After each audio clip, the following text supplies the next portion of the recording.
A garden with 85 acres. Before the poetry reading, me and Richard was going to a botanical garden with 85 acres. I was really excited to have the chance of taking pictures. Perhaps I'll find a poem there. Also, there's a Greek festival going on for the 20th anniversary of a Greek church that was burned down and then raised from the dead, just like Lazarus. Some part of the original building is still there. There will be a Greek block party with food and costumes and Greek dancing. Richard did not want to go to the garden or the Greek festival or even the poetry slam, and I realized that he was born 98 years old. And I told him going to a poetry slam is not like I'm kicking small puppies. So Richard III went into a store and picked this outfit for me, right down to the huge shades. He said I needed to look normal, whatever that means. With enthusiastic single-mindedness, my female peers fell in love and out of love all at the whirlwind pace. It seems to be the glue that holds it all together. I was in a stranger spot. The boys I dated were all alike, interchangeable monsters, all blondes, all of them druggies. Every one of them had really bad relationships with their dads, all multi-tattooed, multi-pierced outcasts. As cold-blooded as it seems, looking back, they satisfied a purpose for me, security. I liked to hang out, but if I was single, then other females, teen girls, got upset because they perceived me as a threat. But if I had a boyfriend, then they would relax, and single, aggressive boys would leave me alone. Real boyfriends took a lot of work, which took away from other things.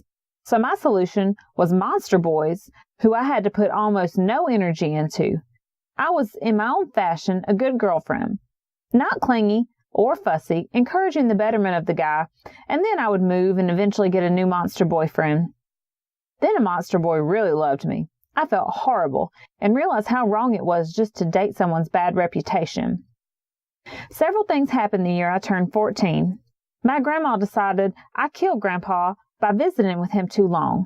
If I had sent him home just 5 minutes earlier, she is convinced he would be alive. This was in December. 3 months later, I met Richard III at a poetry contest. I was midway in my boy diet, so while the other girls were chasing the dudes, I was chasing the contest win. Because I was in the zone and not seeking the boys, they chased me. They had all these cheesy, smooth lines. Richard, he read my stuff and ripped it apart line by line. He says, share. He redlines my poetry, but there are 2 ways to do it. The kind way, which is, this is what you did wrong, but this is how you can do it better. Or the other way. That is stupid. That was a really dumb way to do that. How were you thinking about? Or blah, blah, blah. He did it the first way, but never no mind. It was weirdly refreshing that he was so honest.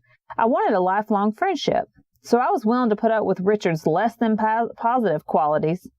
I know he thinks he can build a better me, so to speak, and I appreciated the interest. I was trying to keep the rest of my vacation light and breezy. We went to this huge Army-funded museum. At each section, he explained his political views. He wanted to see if mine could mesh with his. We were there from 10 to 5. The highlight of the visit was a 75-minute speech about how wise Hitler was as a military strategist. After he was done, I suggested we take a picture because my political views, once I mentioned them, freaked him out. He ran away afraid the staff would get angry by my taking photos, so I had a passerby take my picture. Then I got dressed and went to the Greek festival. I ate moussaka, a kind of Greek lasagna, and some kind of Greek cookies. I toured the church and danced. Richard wouldn't come because he is not Greek, therefore he would be out of place.